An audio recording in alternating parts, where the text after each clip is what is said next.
I have the Samsung Galaxy Watch Ultra, and I'll be showing you how to remove and reattach the bands. Now, in case you just want to remove the bands either for cleaning or you might want to replace the bands, then to remove them, it's very simple because you have these two physical buttons near the bottom band and the upper band. Okay, so you can see there's another button here. So all you need to do is just press this button, and once you press it, it's going to release the band. So just press it down like that, and then the band will easily come out, and then you can release. It's literally that simple. Okay, same goes for the other band. Just push this down, and as soon as you push it all the way down, it's going to release the band, and you can just take it out. It's literally that simple. Now, to put the bands back, in case you want to re-put these ones back, or you have another set of bands, they're gonna look like this. Okay, and they're going to have this mechanism here.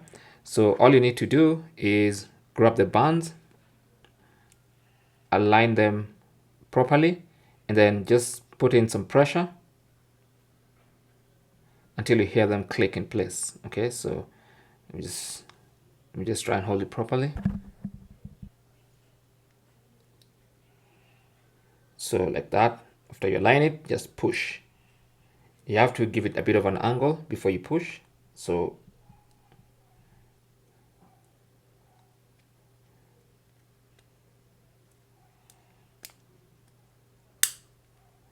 like that. Okay, and it goes in. Then you have this other one, same procedure, just align it properly with a bit of an angle, and then just push, and you're gonna hear that click, and you'll know they've clicked in place, and now the bands are good to go. So that's basically how to remove, reattach, or replace the bands of your Samsung Galaxy Watch Ultra. Thanks for watching. Comments and questions down below, and good luck.